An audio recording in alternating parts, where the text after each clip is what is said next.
Hello दोस्तों, कैसे हैं आप सब। स्वागत है आप सभी का कॉमिक वर्ल्ड 2.0 पर। तो चलिए दोस्तों, शुरू करते हैं अनिल मोहन के नॉवेल ताज के दावेदार का 8वां भाग। सोमनाथ बेचैनी से पहलू बदलकर बोला, इन हालातों से हमें निपटना होगा। हाँ, कोई तो रास्ता निकालना होगा, गुलाब लाल कह उठा। मिन्नो जाते वक्त अपने आखिरी समय में मुझे तिलिस्म की देखभाल के लिए छोड़ गई थी। नगरी और बाकी कामों की देखभाल उसने मुद्रानाथ और बेला के हवाले की थी। परंतु हमने षड्यंत्र रचाकर मुद्रानाथ और बेला की जान लेनी चाहिए। परंतु वो वक्त से पहले सतर्क हो गए और भाग निकले। और आज जब मिन्नो को मालूम होगा कि हमने धोखेबाजी की है, उसकी बहन और पिता को खत्म करने का षड्यंत्र रचा था, तो वो हमें जिंदा छोड़ने वाली नहीं।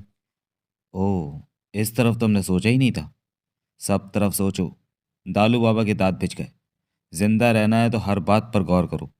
मैंने अपनी विद्या का उपयोग करके नगरी के समय चक्र को रोक रखा है, तभी तो हम इतनी लंबी जिंदगी जी रहे हैं। नहीं तो जिंदगी के 100 सवा 100 बरस व्यतीत करके मृत्यु को प्राप्त हो जाते। मिन्नो ने इस रुके हुए समय चक्र को चला देना है, फिर हम लंबी जिंदगी नहीं जी पाएंगे। जो मौज मस्ती हम ले रहे हैं वो छिन जाएगी, और हमारी जान तो मिन्नो ले लेगी। फिर गुलाब लाल ने टोका, मिन्नो तिलिस्म में है तो इसका मतलब उसे सब याद होगा। वो तो तिलिस्म तोड़कर नहीं, अभी ऐसा कुछ नहीं है। दालू बाबा हाथ उठाकर कह उठा, किताब के मुताबिक अभी मिन्नो को कुछ खास याद नहीं आएगा पूर्व जन्म के बारे में और तब की घटी घटनाओं के बारे में। कुछ समय बाद थोड़ा बहुत ही याद आ पाएगा। अगर ये बात है तो फिर फिक्र की क्या बात है। सोमनाथ ने कहा, तब तो हमें फिक्र की बात ना होती तो ये बात मैं छेड़ता ही नहीं। क्या मतलब। ये ठीक है कि मिन्नो को अभी थोड़ा बहुत याद आएगा, परंतु नगरी के लोगों को तुम भूल रहे हो। मिन्नो उनके सामने पहुंच गई तो वो उसे देवी कहेंगे। जैसा कि गुरुवर ने कह रखा है कि एक दिन उनकी देवी वापस आएगी, तो लोगों के उसे देवी कहने पर हमारे पास इसके अलावा और कोई रास्ता नहीं होगा उसे देवी मानने के अलावा।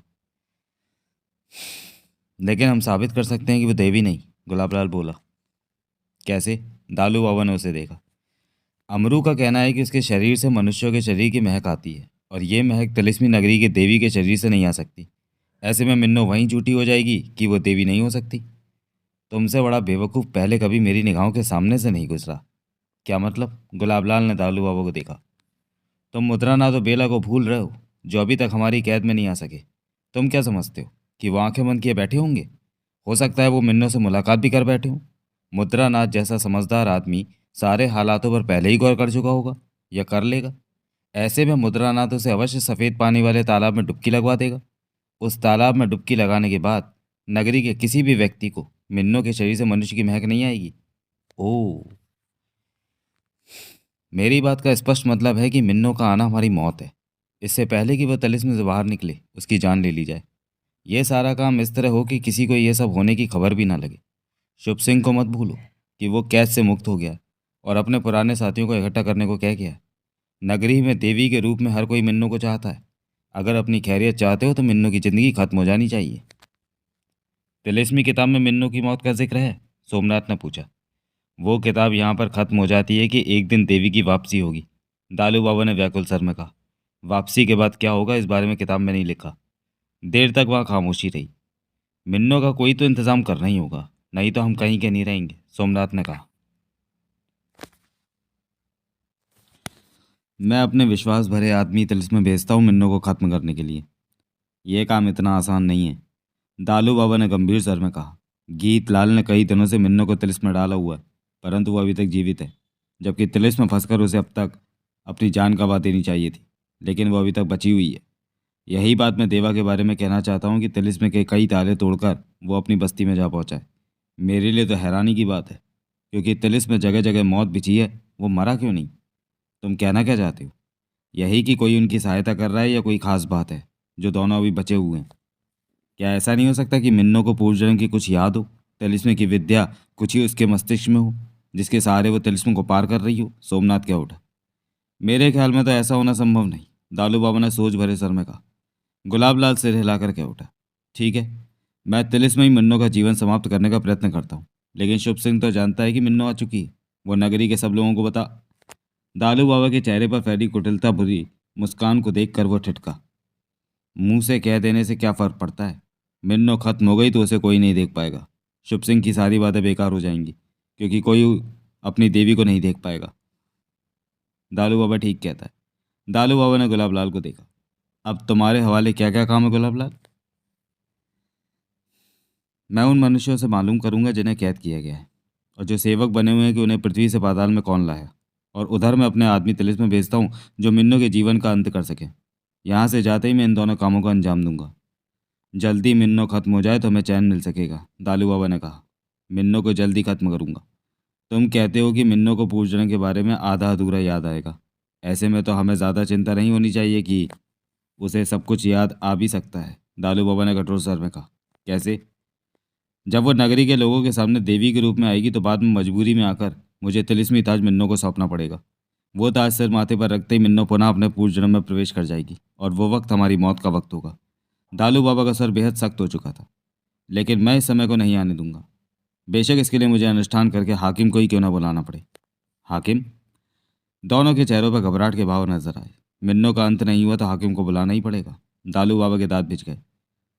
लेकिन हाकिम क्यों आएगा? गुलाब लाल का सर अस्थिर हो गया था। वह तो किसी का काम नहीं करता, किसी के बुलावे पर नहीं आता। सोमनाथ हड़बड़ा उठा था।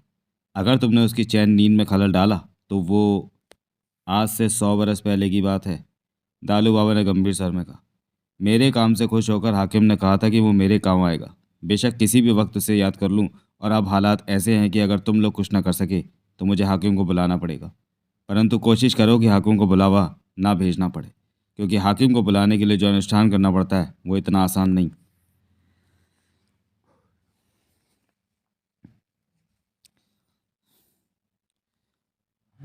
हाकिम को इस मामले में लाने की क्या ज़रूरत है दालू बाबा? गुलाब लाल क्या उठा। मेरे आदमी मिन्नो का अंत कर देंगे। ज़रूरत पड़ी तो मैं सोमनाथ के आदमी भी तिलिस्म में भेज दूंगा। हाँ हाँ, क्यों नहीं, सोमनाथ ने तुरंत कहा। मैं अभी जाकर विश्वास वाले तिलिस्म में काबिल आदमियों को तुम्हारे पास भिजवा देता हूँ। दालू बाबा ने हुक्का गुड़गुड़ाया और दोनों को देखा। अपने आदमियों से कह देना कि अगर तिलिस्म में कहीं देवा मिले तो उसे भी खत्म कर दिया जाए। देवा? देवा का अंत करने की क्या ज़रूरत है? गुलाब लाल बोला। वो तो हमारे लिए हानि वाला मनुष्य नहीं है। वो तो तिलिस्म में भटक कर यूं ही अपने जीवन का अंत कर लेगा। देवा से हमें कब हानि मिल जाए कहा नहीं जा सकता। वो वक्त याद करो जब देवा ने हमारी पूरी नगरी को तबाह करने की कोशिश की थी। अब तो वो अपने परिवार वालों और बस्ती वालों से भी मिल चुका है जिन्हें हमने तिलिस्म में कैद कर रखा है। धीरे धीरे देवा को पूजने की बातें याद आती चली गईं, तो क्या वह सह सकेगा कि हमने उसके परिवार और बस्ती वालों को तिलिस्म में बंदी बना रखा है? देवा का क्रोध भूल गए क्या? यूं ही झगड़ा पैदा हो ये मुझे पसंद नहीं। लेकिन सोमनाथ बेचैन सा क्या उठा। दालू बाबा, मिन्नो ने जाते वक्त तुम्हें ताकीद की थी कि कभी भी किसी मनुष्य की जान न ली जाए, नहीं तो कहर बरसेगा। देवा और मिन्नो इस वक्त मनुष्य हैं। दालू बाबा के चेहरे पर विषैले भाव उभरे। देवा और मिन्नो की जान हम नहीं बल्कि तिलिस्मी हादसे लेंगे, और उन हादसों को हम अपनी तिलिस्मी शक्ति से पैदा करेंगे। और तिलिस्मी हादसे से किसी मनुष्य की जान जाए तो इसकी जिम्मेवारी किसी पर नहीं आती। गुलाबलाल और सोमनाथ खड़े हो गए। दालू बाबा ने हुक्का गुड़गुड़ा कर उन्हें देखा। सिर्फ 2 दिन का वक्त है तुम दोनों के पास, देवा और मिन्नो का अंत करने के लिए। अगर सफलता हाथ नहीं लगी तो फिर मुझे हाकिम को बुलाना पड़ेगा, और हाकिम को बुलाना कितना महंगा पड़ता है इस बात से तुम दोनों अच्छी तरह वाकिफ हो। इसलिए कोशिश करो कि हाकिम को बुलाना ना पड़े। दोनों ने सिर हिलाया। दालू बाबा के इशारे पर गुलाबलाल और सोमनाथ बाहर निकल गए। दालू बाबा सोचों में परेशानी में डूबा हुक्का गुड़गुड़ाता रहा। गुलाबलाल का छोटा सा किंतु बेहद खूबसूरत महल। महल में गुलाबलाल की 5 पत्नियां रहती थीं।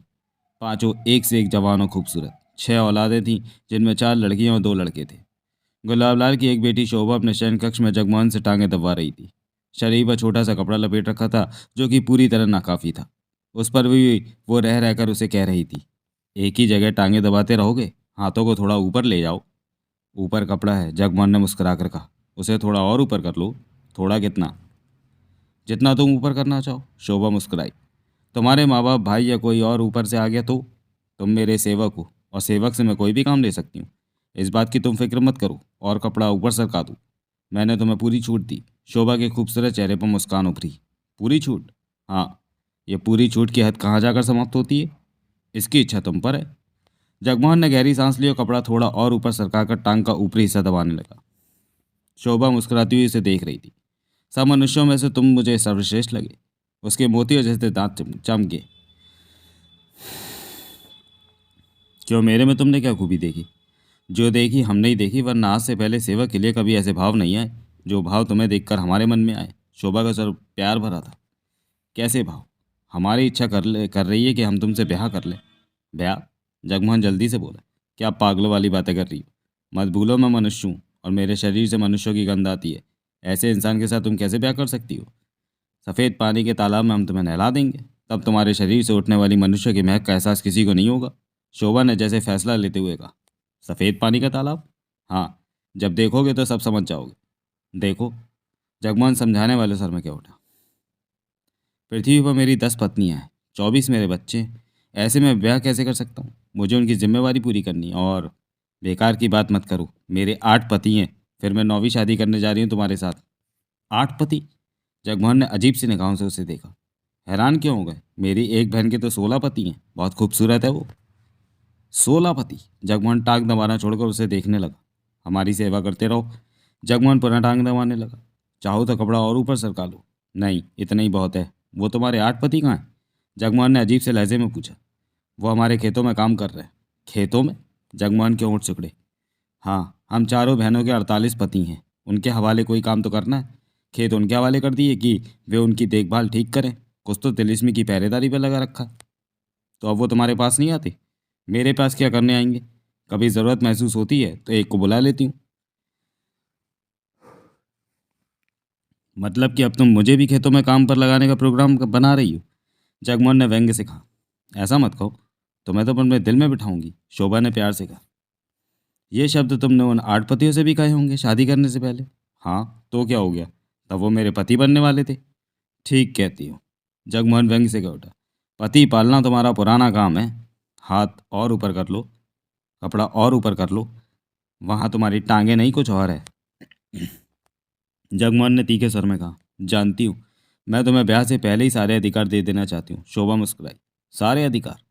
8 पतियों के बाद तुम्हारे पास कौन सा अधिकार बाकी बचा है? शोभा ने जगमोहन को देखा। क्या मैं खूबसूरत नहीं हूँ? हो। जवान नहीं हूँ? हो। मैं तुम्हें अच्छी नहीं लगती? लगती हो। जगमोहन ने गहरी सांस ली। तुम मुझे प्यार नहीं करते? प्यार? मैं तो तुम्हारा सेवक हूँ। क्या सेवक को प्यार करने का हक होता है? वो हक मैंने तुम्हें दे दिया। उतारो मेरा कपड़ा। और तभी महाजन ने भीतर प्रवेश किया। उसके एक हाथ में बोतल थी, जिसमें उसने भीतर प्रवेश करते ही घूंट भरा, और दूसरे हाथ में ट्रे थी, जिसमें चाय के साथ खाने का सामान मौजूद था। सेवक आपकी चाय लेकर हाजिर है, कहते हुए महाजन की निगाह उसके बिना कपड़े के शरीर पर जा टिकी। कपड़ा नीचे करो, शोभा ने कहा। हम नहीं चाहते कि हमारी खूबसूरती सेवकों के सामने यूं जग जाहिर हो। मैं आंखें बंद कर लेता हूँ। कहने के साथ ही महाजन ने आंखें बंद कर ली।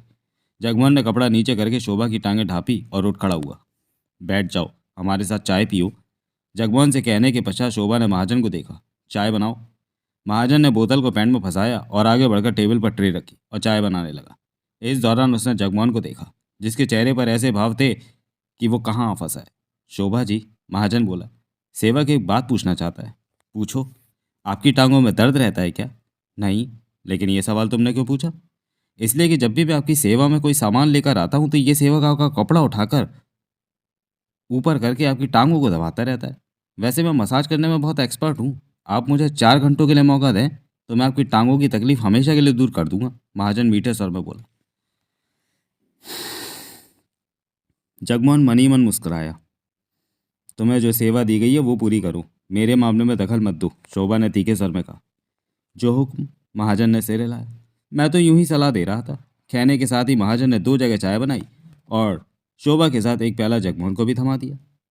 खाने की प्लेट लेकर खड़े हो जाओ, ये हमारे हाथ से दूर पड़ती है, शोभा बोली। महाजन ने खाने की प्लेट पकड़ी और पास आकर खड़ा हो गया। जगमोहन और महाजन की निगाहें मिली, लेकिन वे खामोश रहे। तुम हमारे साथ प्यार के रस से भरी बातें करो, शोभा ने प्यार से जगमोहन को देखा। प्यार के रस वाली बातें? जगमोहन सक पकाया। ऐसी बातें तो कभी मैंने अपनी माँ से भी नहीं की। कोई बात नहीं, तुम हमसे करो, हम तुम्हें सब कुछ सिखा समझा देंगे। जगमोहन ने सक पकाकर महाजन को देखा। महाजन ने पैंट में फंसी बोतल निकाली, घूंट भरा और बोतल वापस फंसा ली। बहुत एक्सपर्ट हो वे प्यार मोहब्बत की बातों करनों में। दरवाजे से भीतर प्रवेश करता बाकेला लठौर के उठा। उसके हाथ में झाड़ू था। मारी वो होवो ना, गुरदासपुरों वालो। उसो के साथ हो तो मन ने प्यार की पींगे बहुत लंबी लंबी बढ़ायो थी। तब मारे साथ प्यारों वाले बातें करो। हम तो गलों में बाहों डाले झूमो थारो संग। तीनों की निगाह बाकेला लठौर पर गई। बाकेला लठौर का हाथ मुंह पर पहुंचा और दोनों को देखने के बाद शोभा पर निगाहें जा टिकी। तुम्हारी हिम्मत कैसी हुई हमारी बातों में दखल देने की? शोभा का चेहरा गुस्से से भर उठा। तुम्हारा काम झाड़ू सफाई करना है तो वही करो। हम थारे बंधुआ मजदूर ना होवे, मारे को फंसा कर झाड़ो मारे हाथों में दे दो। जब वो मारा बढ़िया वक्त आयो तो इसो झाड़ों से सबको वढ़ दूं। बाकेलाल राठौर की आंखों में गुस्सा झलका। तुम्हारी ये हिम्मत? शोभा क्रोध से भड़क उठी। तुम हमारी जान लेने को कह रहे हो? अगर तुम मनुष्य नहीं होते तो मैंने अब तक तुम्हारी जान ले ली होती। फिर भी हम तुम्हें माफ़ नहीं करेंगे। मैं भी तुम्हें तिलिस में भेजने का प्रबंध कराती हूँ, जहाँ तुम खुद ही भटक कर मर। प्यारी। तभी जगमोहन मीठे स्वर में क्या उठा। शोभा ने तमतमाते चेहरे से जगमोहन को देखा। इसे माफ़ कर दो। नहीं, मैं तुम्हारा नौवा पति बनने वाला हूँ, है ना? जगमोहन की आवाज़ में मीठापन था। जब तक ब्याह नहीं हो जाता, कम से कम तब तक तो मेरा कहना मान लो। माफ़ कर दो इसे। शोभा के चेहरे पर तनाव कुछ कम हुआ। तुम कहते हो तो कर देती हूँ। शोभा ने चाय का घूंट भरा। जगमोहन ने बाकेलाल राठौर के गुस्से से भरे चेहरे को देखा। बाके, अपना काम करो। जगमोहन की आवाज़ में इशारा था। बाकेलाल राठौर गुस्से से भरे ढंग से कमरे में झाड़ू देते हुए बड़बड़ाया। यहाँ तो मारी बुरो गतपनो हो। हम झाड़ू लगायो, मारी गुरदास पुरो वाली को पता लगो तो वह आत्महत्या ही कर लियो। जगमोहन ने शोभा को देखा तो शोभा मुस्कुराई। प्यार के रस से भरी बातें करो ना। तभी शोभा जैसी ही खूबसूरत लड़की ने भीतर प्रवेश किया। बहना, वो जल्दी से बोली। बाबा आए हैं, कहने के साथ ही वो बाहर निकल गई। बाबा? शोभा हड़बड़ाकर जल्दी से बेड से उतरी और चाय का प्याला रखते हुए जल्दी से बोली। तुम सब यहाँ से निकल जाओ। बाबा तुम लोगों को मेरे कमरे में देखकर गुस्सा करेंगे। जाओ, मुझे कपड़े पहनने। बाबा? जगमोहन के होठों से निकला। हाँ मेरे पिता, कई महीनों बाद वो घर लौटे हैं। जाओ मैं। लेकिन वो प्यार के रस वाली बातें बाद में, इस समय सब निकलो। वो रुस्तम रॉय ही था जो महल के बगीचे में माली का काम कर रहा था। उसके कपड़े मैले हो रहे थे, जैसे वो नहाया धोया हुआ। वैसे तो वो नहाया धोया हुआ था। पाँव में जूते नहीं थे। फूलों की क्यारी कि तब वो मिट्टी खोद रहा था जब उसके पास 30 बरस की खूबसूरत युवती पहुंची। रुस्तम राव की नीली आंखें उस पर जा टिकी। वो मुस्कुराई। क्या बात होला बाप? रुस्तम राव बोला। तुम बहुत खूबसूरत हो, उसने शोक स्वर में कहा। रुस्तम राव ने उसे सिर से पाँव तक देखा। उसने तंग सा चोली घाघरा पहन रखा था। उसके अंग बाहर को झलक रहे थे। निसंदेह वो निहायत खूबसूरत थी। कलाइयों और गले में कीमती गहने पड़े नजर आ रहे थे। उसके मुस्कुराने से दांत मोतियों की तरह चमक उठते थे। रुस्तम राव पुनः अपने काम में व्यस्त हो गया। तुमने सुना नहीं? वो पहले वाले लहजे में क्या उठी। तुम बहुत खूबसूरत हो। तो अपुन क्या अब अपने थोबड़े पर मिट्टी लगाए ला बाप? रुस्तम राव ने उसे देखा। वो हंसी। मेरा दिल तुम पर आ गया। तो क्या आफत हुईला? मुझसे ब्याह करोगे? ब्याह? रुस्तम राव ने आंखें सिकुड़कर उसे देखा। हाँ, तुम्हें यह काम करते देखकर मुझे अच्छा नहीं लगता। तुम जैसे खूबसूरत युवक को मेरे कक्ष में, मेरे आलिंगन में होना चाहिए। बहुत अच्छा लगेगा तुम्हें। और बाप? रुस्तम राव ने बुरा सा मुंह बनाया। क्यों भगवान के सिंहासन को हिलाएला? आपुन तेरे बच्चे के बराबर होएला और तुम अपुन से शादी मनाने को बोला। वो पुनः हंस पड़ी। तुम बच्चे नहीं हो। मैं तुम्हें एक ही रात में पूरा मर्द बना दूंगी। हाँ, हाँ कर दो ब्याह के लिए। तेरे को शादी के वास्ते कोई मर्द नहीं मिला क्या जो बच्चे के साथ तू शादी करेला? ब्याह तो मैंने बहुत कर रखे हैं। जब भी कोई दिल को भा जाता है तो फिर ब्याह कर लेती हूँ। अब तुम आ गए। यहाँ से उठो। आज से तुम सेवकों का काम नहीं करोगे। नहा धोकर बढ़िया कपड़े पहनो। उसके बाद मैं तुम्हें अपने कक्ष में ले जाकर ब्याह का सुख दूंगी। ऐसा सुख तुम्हें पहले कभी नहीं मिला होगा। पहले क्या और बाद में क्या, आपुन तो अभी बच्चा होइला और बहुत सुखी होइला। आपुन को नया सुख नहीं लेना बाप। तू किसके ला यहाँ से? रुस्तम राव ने तीखे स्वर में कहा। युवती की आंखें सिकुड़ी। तुम मुझसे ब्याह करने को इनकार कर रहे हो? आपुन बच्चा होइला। तभी रुस्तम राव की निगाहें बाकेलाल राठौर पर पड़ी, जो झाड़ू लगाता हुआ मेन दरवाजे से बाहर आ रहा था। तेरे को शादी बनाएला तो उससे मनाएला, वो बहुत जवान होइला। युवती ने एक निगाह बाकेलाल राठौर पर मारी, फिर रुस्तम राव को देखा। मैं तुमसे शादी करने को कह रही हूँ। आपुन माफ़ी मांगेला है। आपुन अभी बच्चा होइला। मैंने बोला तो मैं तुम्हें एक रात में जवां मर्द बना दूंगी। मैं तुम्हें खिसकेला बाप? अपन को शादी नहीं करनी। तो मुझे इनकार कर रहे हो? वो गुस्से से भर उठी। हाँ करेला बाप। मेरा बाबा तिलिस्म के रखवाले हैं।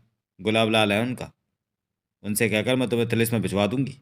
जो मर्जी करेला बाप, पर अपन शादी नहीं करेला। पैंट का जिप नीचे नहीं होएला अपन की। तुम्हारी ये हिम्मत? देखना अब मैं तुम्हें कैसी कठोर सजा दिलवाऊंगी। वो तड़प कर कह उठी। शाम तक सोच लेना, वरना सजा भुगतने के लिए तैयार रहना। कहने के साथ ही वो पलटी और पांव पटकती हुई महल के मुख्य द्वार की तरफ बढ़ गई। रुस्तम राव होठ सिकुड़कर उसे देखता रहा। ओ छोरे! बाकेला लठर पास आता क्या उठा। का देखो, वो खूबसूरत थारे को पागलों कर गई का? बाप, वो बोला मेरे से ब्याह कर। ब्याह थारो से? हाँ। रुस्तम राव मुस्कुराया। थारो दिन तो अभी दूध पीने के हो वो। बाकेला लठर का हाथ अपनी मूछ पर पहुंचा। थारे को चाहिए था कि यो रिश्ता मारी तरफ सरका दियो तो शायद मामलो जमोगे हो। आपुन तेरी तारीफ किएला था बाप, पर वो बोली कि उसे बाप से नहीं मारे से प्यार रचायला है। रुस्तम राव बराबर मुस्कुरा रहा था। बाकेलाल लठौर बोला, छोरे तुम्हारे से मजाक करो। रुस्तम राव कुछ न कहकर आसपास देखने लगा। बाप, रुस्तम राव का सर गंभीर था। यहाँ से छुटकारा कैसे मिला? छोरे, बाकेलाल लठौर भी गंभीर था। हम सबो यहाँ बहुत बुरो फंसो। हमको तो ये भी ना मालूम होवो कि पाताल में भी हम किधर को होवो। यहाँ से निकल भी गए तो फिर फंसो। मारी तो इज्जतो ही माटी में मिलो। तो ही बतायो, यो मारी उम्र हुए झाड़ू लगानो की। रुस्तम राव के दांत भिज गए। लेकिन बाप, अपन तो यहाँ से निकलना मांगता। भाग जा छोरे, थारी किसी ने भाव तो ना पकड़ो। किधर को भागेला बाप? यही तो हम कहते हो, कुछ भी समझ में ना आयो। मालूम होवे तो का हम झाड़ू पकड़ोगे यहाँ खड़ो हो। देवराज चौहान की भी कोई खबर नहीं होइला। रुस्तम राव के चेहरे पर कठोरता नजर आने लगी। आपुन ये सब ज्यादा देर नहीं चलने देला बाप। आपुन कुछ करना मांगता। खोपड़ी में कुछ हो तो मारे को बतायो, हम थारे साथ। तभी उनके कानों में घोड़े की टापें पड़ी और देखते ही देखते विशाल खुले गेट से 2 घोड़े वाली घोड़ा गाड़ी घुड़घुड़ाते हुए भीतर प्रवेश करती आई। घोड़ा गाड़ी को खींचने वाले दोनों काले घोड़े बेहद स्वस्थ लंबे चौड़े थे। उनके काले शरीर के बाल इस तरह चमक रहे थे जैसे हाल में ही उनकी मालिश की गई हो। और वो घोड़ा गाड़ी किसी रस से कम नहीं थी। उसकी छोटी सी बग्गी सोने की बनी हुई थी जो धूप में चमक रही थी। शहनील के पर्दे झूल रहे थे। उतरने के लिए दोनों तरफ छोटा सा दरवाजा और 2 सीढ़ियाँ थी, वो भी सोने की थी। उस महल के मुख्य द्वार के सामने घोड़ा गाड़ी के रुकते ही महल के भीतर से नौकर नौकरानियां दौड़ते हुए आए और स्वागत की मुद्रा में खड़े हो गए। इसके साथ ही भीतर से 40 बरस का व्यक्ति निकला और पास पहुंचकर उसने बग्गी का पर्दा हटाया और छोटा सा दरवाजा खोलकर अदब से खड़ा हो गया। देखते देखते गुलाब लाल नीचे उतरा। महल में आपका स्वागत है मालिक, उस व्यक्ति ने गुलाब लाल से कहा। सब ठीक है डोरी लाल? गुलाब लाल ने पूछा। जी मालिक, कहने के साथ ही डोरी लाल ने बग्गी वाले से कहा, बग्गी आगे ले जाओ। उसी पर घोड़े हिले और बग्गी आगे बढ़ती चली गई। भीतर चलिए मालिक। गुलाब लाल पहले ही भीतर जाने के लिए कदम उठा चुका था, परंतु 2 कदम उठाते ही ठिठका और पलटकर महल के बाग के उस हिस्से की तरफ देखने लगा जहाँ बाकेलाल लठौर और उस तरह खड़े थे, और वे भी इधर ही देख रहे थे। छोरे, ये कौन हो वे? बाकेलाल लठौर का हाथ अपनी मूछ पर पहुंचा, दूसरे हाथ में झाड़ू था।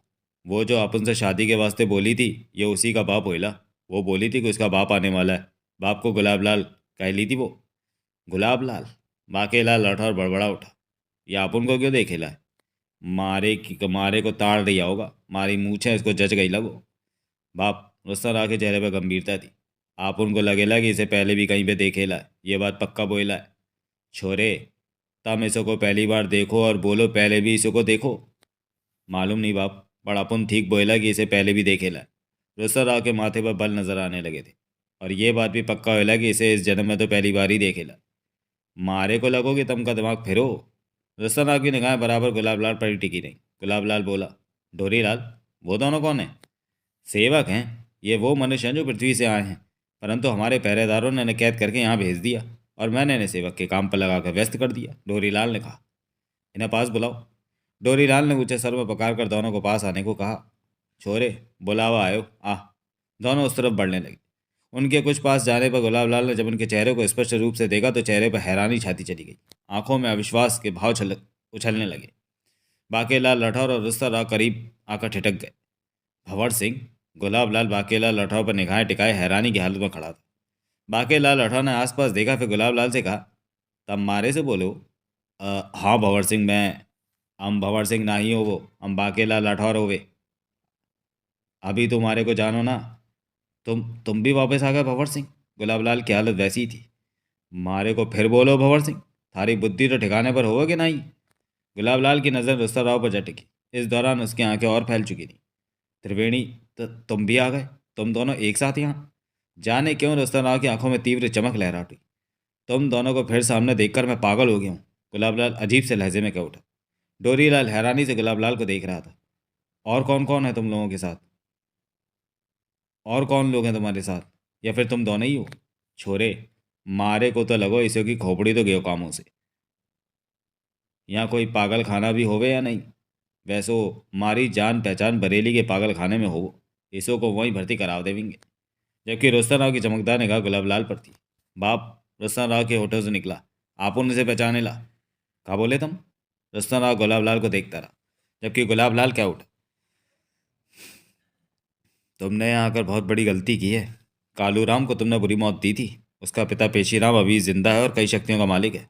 वो तुमसे अपने बेटे की मौत का बदला अवश्य लेगा। बेशक आज तुम मनुष्य हो, लेकिन वो तुम्हें जिंदा नहीं छोड़ेगा। पेशीराम मुझे कुछ नहीं कहेगा। बरबस ही रुस्तम राव के होठों से निकला। क्यों? गुलाबलाल की आंखें सिकुड़ी। कालू राम को मारने के पीछे पेशीराम की मुख सहमति थी। बेशक वो पेशीराम का बेटा था, लेकिन वो खुद भी अपने बेटे की हरकतों से तंग आ चुका था। अगर उस वक्त मैं कालू राम को ना मारता तो वो बहुत बड़ा विनाश कर देता। उसे मेरे ही हाथों मरना था और मेरे ही हाथों मरा। रुस्तम राव खुद नहीं जानता था कि यह शब्द उसके होठों से क्यों निकल रहा है। वो स्वयं भी हैरान था, जबकि बाकेला लाठा और रुस्तम राव के इन शब्दों पर हक्का बक्का था। छोरे, थारे को भी बरेली के पागल खाने में जगह चाहिए का? लड़ा दूं से बारिश?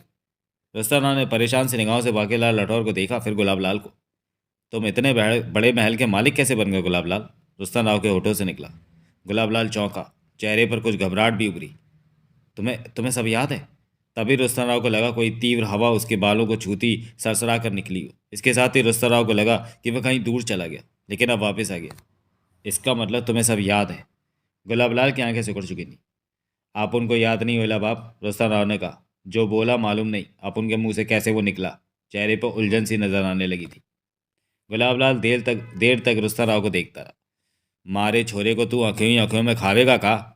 इसका मतलब बीते जन्म की बातें कभी कभार तुम्हारे दिमाग में उछलती हैं। गुलाबलाल कह उठा। इस धरती पर पहुंचकर ऐसा हुआ होगा। रुस्तम राव खुद उलझन में था। कुछ याद नहीं आया बाप। त्रिवेणी। गुलाबलाल की आवाज़ अब पहले जैसी हो गई। तेरे को पेशीराम के हवाले करूंगा, वही तेरे से अपने बेटे कालूराम की मौत का बदला लेगा, वही तेरे को मौत देगा। रुस्तम राव की निगाह बाकेलाल लाठौर पर गई। बाकेलाल लाठौर सिकड़ी आंखों से बारी बारी दोनों को देख रहा था।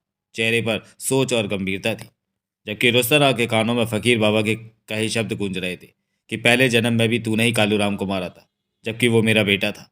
लेकिन मुझे उसकी मौत का कोई दुख नहीं। जो कर्म वो कर रहा था उसे मरना ही था, और इस जन्म में भी कालूराम को तूने ही मारा। तू जितना छोटा है उतना ही खतरनाक है। ये जानने के लिए पढ़े अनिल मोहन के पूर्व प्रकाशित 2 उपन्यास हमला और जालिम। तो क्या फ़कीर बाबा ही पेशीराम है? ये सोच बार बार रुस्तम राव के मस्तिष्क से टकराने लगी। गुलाबलाल ने बाकेलाल लाठौर को देखा। भंवर सिंह, तेरे से बात करना फिजूल है, क्योंकि तेरे को कुछ भी याद नहीं। मारे को यादों करने की ज़रूरत भी ना पड़ो। कहने के साथ बाकेलाल लाठौर ने हाथ में पकड़ा झाड़ू हिलाया। मारे को थारा थोबड़ा ही पसंद ना आयो। मालिक से तमीज़ से बात करो। डोरीलाल क्रोधित स्वर में क्या उठा। डोरीलाल, गुलाबलाल ने हाथ उठाकर कहा। इन्हें कुछ मत कहो, तुम शायद कुछ नहीं जानते। इन्हें सेवकों के काम से हटा दो और रहने के लिए कमरा दे दो, जैसी आपकी इच्छा। ये 2 ही हैं, 2 और हैं भीतर, उन्हें हमारे सामने पेश करो। कहने के साथ ही गुलाबलाल भीतर प्रवेश करता चला गया। बाकेलाल लाठौर ने झाड़ू एक तरफ फेंका और रुस्तम राव से बोला, छोरे, यहाँ तो कोई और ही मामलो लगो। रुस्तम राव के चेहरे पर सोच के भाव छाए हुए थे। भीतर चलो। डोरीलाल अजीब सी निगाहों से दोनों को देख रहा था। चलो चलो, इब मारे को बढ़िया खाना तो मिलो ही। बाकेलाल लाठौर आगे बढ़ गया। आ छोरे। जगमोहन और महाजन को देखते ही गुलाबलाल हैरानी से उछल पड़ा। जग्गू, नील सिंह। गुलाबलाल के चेहरे पर से कई रंग आकर गुजर गए। जगमोहन और महाजन की नजरें मिली। वो बाबा मुझे नील सिंह कहकर पुकारता था, महाजन जगमोहन के कान में बोला। और वही बाबा मुझे जग्गू कहता था। जगमोहन ने आहिस्ता से कहा, तुम दोनों एक साथ? गुलाबलाल की आंखें फैली हुई थीं। और आपस में कोई झगड़ा नहीं। हम क्या पागल हैं जो खामाखाई एक दूसरे को डंडा उठाकर मारने लगेंगे? जगमोहन ने अजीब से स्वर में कहा। मेरा नाम जगमोहन है, जग्गू नहीं। और मुझे नीलू महाजन कहते हैं। ज़्यादा प्यार आए तो महाजन कह लेना। गुलाबलाल वास्तव में पागलों वाले अंदाज में दोनों को देखे जा रहा था। पास में हैरानी में डूबा डोरीलाल खड़ा था कि गुलाबलाल को ये सब क्या हो रहा है। त्रिवेणी, भंवर सिंह, जग्गू और नील सिंह। गुलाबलाल बड़बड़ाया, ये सब फिर इकट्ठे हो गए। ओह, वास्तव में कुछ होने वाला है। देवा और मिन्नो तिलिस्म है, जो कि तिलिस्म के कई ताले तोड़कर आगे बढ़ चुके हैं। उनका बाल भी बाका नहीं हुआ। महाजन ने पैंट में फंसी बोतल निकाली और तगड़ा घूंट भरा। यह देखकर गुलाबलाल की आंखें सिकुड़ी। ये इस बोतल में नशा है ना? गुलाबलाल ने पूछा। हाँ, वही वही आदतें, हर वक्त नशा करते रहना। गुलाबलाल के होठों से निकला। महाजन के होठ सिकड़े। वो बाबा भी यही बात बोलता था। महाजन जगमोहन के कान में बोला, इसकी बातें सुनो और मामला समझने की कोशिश करो। जगमोहन आहिस्ता से क्या उठा। दोनों की निगाह गुलाबलाल पर थी। गुलाबलाल ने डोरीलाल से कहा, उन दोनों को भी यहाँ ले आओ। डोरीलाल वहाँ से चला गया। बैठ जाओ, खड़े क्यों? गुलाबलाल के बात करने का अंदाज अब बदलता जा रहा था। कभी वो बेचैन हो उठता तो कभी उसके चेहरे पर भूचाल के निशान नजर आने लगते। जगमोहन और महाजन बैठ गए। गुलाबलाल ने पहलू बदला परंतु बोला कुछ नहीं। ये चुप क्यों है? महाजन ने घूंट भरा। मैं तुमसे कुछ पूछना चाहता हूँ। जगमोहन की गंभीर निगाह गुलाबलाल के चेहरे पर थी। क्या तुम मुझे जानते हो? हाँ, क्यों नहीं? गुलाबलाल के होंठों से फौरन निकला। तुम जग्गू हो, देवा के सबसे खास दोस्त थे। उसी के वास्ते अपनी जान दे दी। परंतु गुरुवर ने कहा था कि तुम सब एक दिन अपने पुराने चेहरों के साथ वापस लौटोगे। और वो वक्त शायद आ गया है। मेरे बारे में बताओ। महाजन क्या उठा। तुम मिन्नो के साथी थे, मिन्नो की तरफ से लड़े थे। जब झगड़ा हुआ था तुम भी मारे गए थे। झगड़ा क्यों हुआ था? जगमोहन ने पूछा। अभी कुछ मत पूछो। तुम सबको देखकर मैं पागल हुआ पड़ा हूँ। त्रिवेणी और भंवर सिंह भी तुम लोगों के साथ आए हैं। हैरानी है कि तुम सब एक साथ यहाँ कैसे आ पहुँचे। त्रिवेणी, भंवर सिंह? जगमोहन ने उसे देखा। ये दोनों कौन है? डोरीलाल उन्हें लेने गया है। हमें कैद करके हमसे नौकरी जैसा काम क्यों लिया जा रहा है? जगमोहन ने उसे घूरा। ये तो होना ही था। गुलाबलाल ने सिर हिलाकर कहा। तुम लोग मनुष्य हो, पृथ्वीवासी हो, और बिना हमारी इजाज़त के हमारी नगरी की हद में आ गए तो तुम लोगों को कैद कर लिया गया।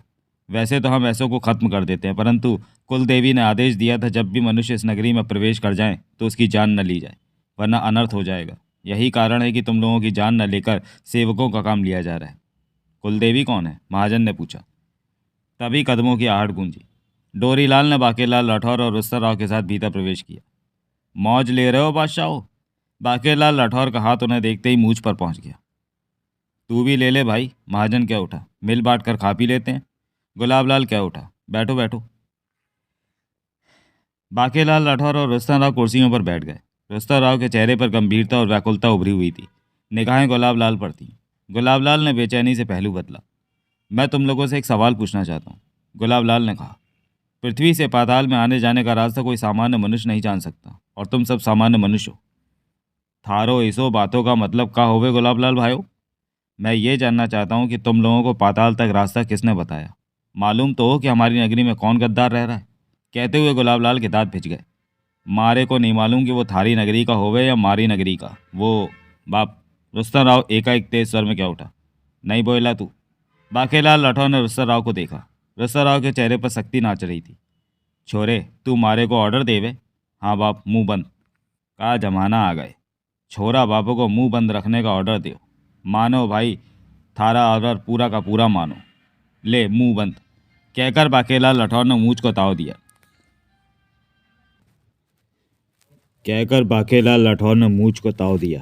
जगमोहन और महाजन की नज़रें मिली।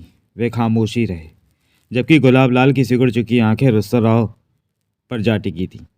त्रिवेणी। गुलाबलाल का स्वर सख्त था। तूने भंवर सिंह को बताने से मना क्यों किया? भंवर सिंह? महाजन के होठों से निकला। हाँ, यो मारे को पहले के जन्म वाला भंवर सिंह कहो। बाकेलाल राठौर हंसा। गुलाबलाल और रुस्तर राव कई पलों तक एक दूसरे को देखते रहे। बोल त्रिवेणी, तूने भंवर सिंह को उसका नाम बताने को मना क्यों किया जो तुम्हें पाताल नगरी में लाया? मेरा नाम रुस्तर राव होइला, त्रिवेणी नहीं। जो भी हो, मेरे सवाल का जवाब दे। गुलाबलाल के चेहरे पर क्रोध था। एकाएक रुस्तर राव मुस्कुराया। क्योंकि उसका नाम मैं तुम्हें बताना चाहता हूँ। ओह, ठीक है, बता। जगमोहन, बाकेलाल राठौर और महाजन के माथे पर बल नजर आने लगे। पृथ्वी से पाताल नगरी में अपन लोगों को तुम लाया हो गुलाबलाल? मैं? गुलाबलाल दो पल के लिए तो हक्का बक्का रह गया। मैं लाया तुम लोगों को? यस बाप। रुस्तर राव पुनः मुस्कुराया। तुम लाया अपन सबको। सुना तुमने डोरीलाल? गुलाबलाल का स्वर एकाएक कड़वा हो गया। मालिक, इसने इतना बड़ा झूठ बोला है। डोरीलाल ने कहा। इसे तिलिस्म में भेज दीजिए, सज़ा मिल जाएगी। गुलाबलाल ने बड़े सब्र के साथ सिर हिलाया। तो मैं किस किस को लाया हूँ पाताल नगरी में? गुलाबलाल बोला। मुझे, बाके को, रुस्तर राव को, महाजन को, पारसनाथ को, बंगाली को, सोहनलाल को, करमपाल सिंह को, पाली को, देवराज चौहान को, मोना चौधरी। तुम ही तो हमें लाए हो यहाँ, और अब अपने आदमी के सामने पूछ रहे हो कि हम लोगों को यहाँ कौन लाया? चक्कर क्या है? जवाब दिया जगमोहन ने। गुलाबलाल ने होठ सिकोड़कर डोरीलाल से कहा। सुना डोरीलाल, अब ये सब वही पहले वाली हरकतें ही करने लगे हैं। सब सुन रहा हूँ, लेकिन पहले वाली हरकतों का मतलब नहीं समझा मालिक। तू समझेगा भी नहीं। तब तू काम की खातिर नगरी से 50 बरस बाहर रहा था। गुलाबलाल की नज़रें उन चारों पर फिर रही थीं। तुमने जो नाम गिनाए हैं उन्हें मद्देनजर रखते हुए अभी तुम लोगों में से 5 मनुष्य कम हैं, जिनके नाम तुमने इस प्रकार बताए हैं। करमपाल सिंह, सोहनलाल, बंगाली और पारसनाथ और पाली, मेरे लिए इन 5 से मिलना भी ज़रूरी हो गया। थारी गिनती मारे को कमज़ोर लगो। कहाँ तक पढ़ो हो तुम? क्या मतलब? मारे हिसाबों से तो थारी भाषा में 7 मनुष्य कम हो। देवराज चौहान और मोना चौधरी को भूलो हो का? तो तुम देवा और मिन्नो की बात कर रहे हो? उनको गिनती में से मैंने पहले ही निकाल दिया था। काय को? वो थारे को मनुष्य न लगो होगा? उनकी गिनती पहले ही हो चुकी है। वो कैसे? जगमोहन के होठों से निकला। देवा और मिन्नो तिलिस्म में भटक रहे हैं, जहाँ से वो जिंदा बचकर बाहर नहीं निकल सकते। ये जुदा बात है कि उस तिलिस्म को कभी मिन्नो ने ही तैयार किया था, परंतु पूर्व जन्म की बातें वो भूली हुई है। इसलिए तिलिस्म को तोड़कर वो दोनों बाहर नहीं आ सकते और भटकते भटकते अपनी जान गंवा देंगे। कहते हुए गुलाबलाल के चेहरे पर विशाली मुस्कान दिखाई देने लगी। वैसे भी दालू बाबा उन्हें ज़्यादा देर तक जिंदा नहीं देखना चाहते, इसलिए अब तिलिस्म में ऐसे इंतजाम किए गए हैं कि वो दोनों जल्द से जल्द मौत को प्राप्त हों। जगमोहन के दांत भिज गए। मतलब कि तुम लोगों ने देवराज चौहान की जान लेने का इंतजाम किया है? जगमोहन की आवाज़ सुलग उठी। हाँ। कमीने कुत्ते, तेरी ये हिम्मत कि तू मेरे भाई जैसे देवराज चौहान की जान लेने का इंतजाम करे? कहने के साथ ही जगमोहन उठा और वहशी जानवर की तरह गुलाबलाल पर छलांग लगा दी। गुलाबलाल संभल नहीं सका। जगमोहन उसे साथ लिए कुर्सी से नीचे जा लुढ़का। इस दौरान गुलाबलाल ने खुद को बचाने की चेष्टा की, परंतु सफल नहीं हो सका। जगमोहन का हाथ गुलाबलाल के गले पर टिक चुका था। ये सब चंद पलों में ही हो गया। जगमोहन से ऐसी हरकत की किसी को आशा नहीं थी। यह देखकर डोरीलाल चौंका। गुलाबलाल को बचाने के लिए फुर्ती से आगे लपका, परंतु मासूम जालिम ने उसका रास्ता रोक लिया। तेरा क्या इरादा होइला बाप? रुस्सा राव के चेहरे पर भोलापन था। डोरीलाल ने उसे 16 बरस का मासूम लड़का समझकर गुस्से से थप्पड़ मारने के लिए हाथ उठाया तो मासूम ने फुर्ती के साथ अपना लौह घूंसा उसके पेट में मारा। डोरीलाल के दोनों हाथ पेट पर जा चिपके। चेहरे पर पीड़ा की ढेरों रेखाएं नजर आने लगीं। दर्द से आंखों में पानी छलछला उठा। बोल बाप, किधर को जायला तू? वो हरामी को तू बचायला क्या? कहने के साथ ही रुस्ता राव ने उसके झुके हुए चेहरे पर घूंसा जड़ा और साथ ही उसे पीछे को धक्का दिया। चीख के साथ डोरीलाल पीठ के बल नीचे जा गिरा। चेहरा मासूम ही रहा, परंतु आंखों में खूंखारता थी। वो आगे बढ़ा और नीचे गिरे डोरीलाल की छाती पर जा बैठा। चेहरे पर घूंसा लगने की वजह से डोरीलाल का सिर चकरा रहा था। पेट में अभी भी दर्द की तीव्र लहरें उठ रही थी कि जैसे भीतर कोई चूहा घुसा आंतों को कुतर रहा हो। इधर से हिलने का नहीं बाप। डोरीलाल की छाती पर बैठे रुस्तम राव कह उठा। नहीं तो अपुन तेरे को चीर फाड़कर 2 हिस्सों में दरवाजे पर लटकाएला, समझा क्या? डोरीलाल में उठने की हिम्मत कहाँ, वो तो वैसे ही पस्त था। तभी महाजन उठा और घूंट भरकर जगमोहन और गुलाबलाल की तरफ बढ़ा। बाकेलाल लठौर भी मूंछ को ताव देता खड़ा हो गया। सबनू वट के रख दंगे। गुलाबलाल पीठ के बल नीचे पड़ा था। उस पर सवार जगमोहन के हाथ की उंगलियां किसी शिकंजे की तरह उसके गले से लिपटी हुई थीं। गुलाबलाल का चेहरा लाल हो रहा था। बोल हरामजादे, देवराज चौहान को बचाने का रास्ता बोल, वरना एक ही झटके में तेरी जिंदगी की सांसें तोड़ दूंगा। जल्दी बोल दे, बता और बचा देवराज चौहान को, वरना। महाजन पास पहुंचकर थोड़ा सा नीचे झुका। जगमोहन ने धधकती सुलगती निगाहों से महाजन को देखा। महाजन के दांत भिजे हुए थे और आंखें गुलाबलाल पर थीं। तो तुमने बेबी की मौत का भी इंतजाम कर दिया? महाजन के होठों से गुर्राहट निकली। कौन बेबी? गुलाबलाल के होठों से फंसा सा स्वर निकला। मैं मोना चौधरी की बात कर रहा हूँ कुत्ते। महाजन के चेहरे पर खतरनाक भाव नाच उठे। गुलाबलाल ने बोलना चाहा, परंतु गले की पकड़ की वजह से बोला ना जा सका। जगमोहन, महाजन पहले वाले लहजे में बोला, इसे बोलने दे। दांत बीचे जगमोहन ने उसके गले की पकड़ ढीली की। गुलाबलाल ने जल्दी जल्दी 8-10 गहरी सांसें ली। जवाब दे, देवराज चौहान के साथ बेबी की मौत का भी इंतजाम कर दिया ना तूने? इसमें मेरा कोई कसूर नहीं। हाँ, हम पर दालू बाबा का हुक्म चलता है, वही इस वक्त नगरी का बादशाह है, उसी के कहने पर ही। महाजन के जूते की ठोकर गुलाबलाल के कूल्हे पर पड़ी। गुलाबलाल के होठों से पीड़ा भरी चीख निकली। बता, देवराज चौहान को कैसे बचाया जा सकता है?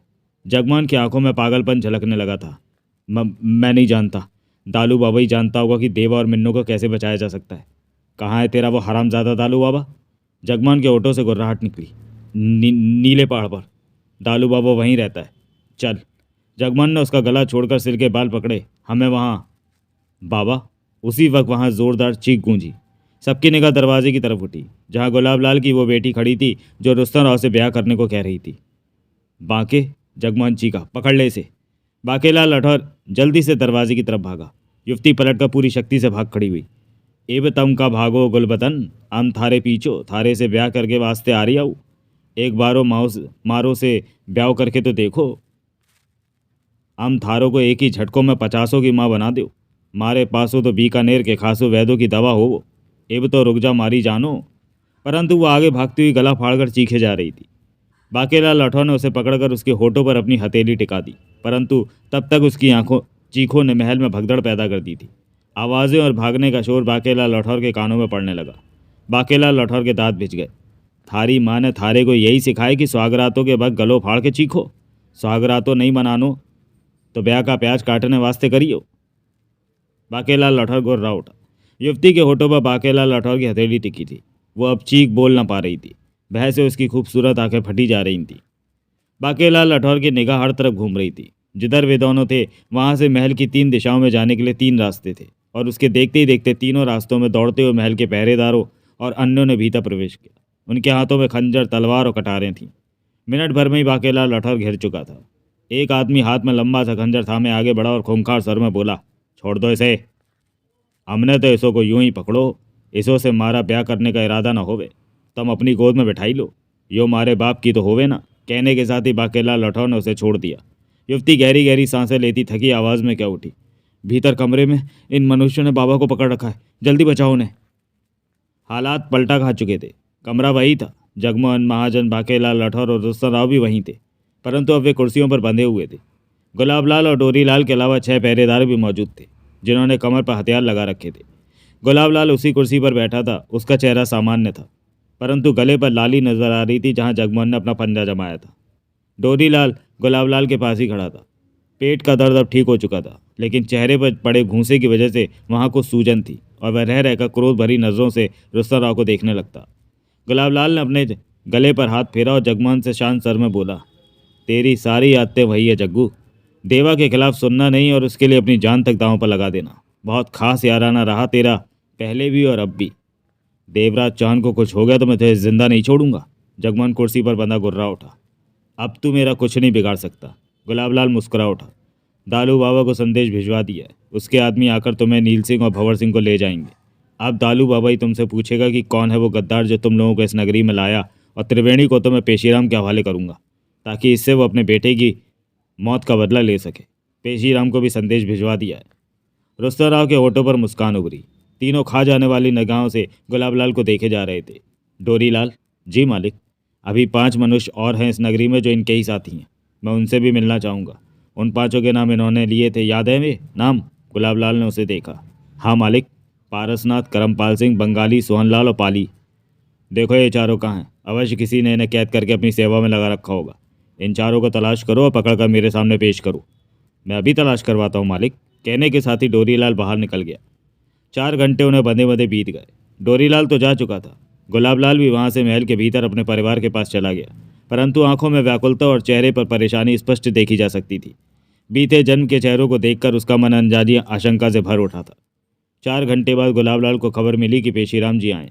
उन्हें उसी कमरे में ले आओ जहां हमने मनुष्यों को बांध रखा है। कहने के साथ ही गुलाबलाल वहां से बाहर निकलता चला गया। पहरेदार भी चला गया। गुलाबलाल ने कमरे में पहुंचकर चारों को देखा। पहरेदार सतर्क खड़े थे। इस तरह में बांध कर क्यों रखा है? महाजन बोला। हमारा जो करना है करो। हो जाएगा। गुलाबलाल मुस्कुराया। जल्दी भी क्या है? कम से कम मेरे हाथ तो खोल दो। 4 घंटे हो गए घूट मारे। महाजन ने मुंह बिगाड़ कर कहा। तभी आहट हुई। गुलाबलाल ने तुरंत सिर घुमाया। पेशीराम पहरेदार के साथ भीतर प्रवेश कर रहा था। पेशीराम पर निगाह पड़ते ही चारों के चेहरों पर अजीब से भाव उभरे। वो और कोई नहीं, फकीर बाबा ही था। चारों की निगाहें मिली, परंतु वो खामोश ही रहे। फकीर बाबा के शरीर पर सफ़ेद धोती कुर्ता मौजूद था। दाढ़ी और सिर के बाल कायदे से संवरे हुए थे। माथे पर लंबा तिलक लगा था। गले में कई तरह के मनकों की मालाएं पड़ी नजर आ रही थीं। पाँव में किसी तरह की कोई चप्पल या जूता नहीं था।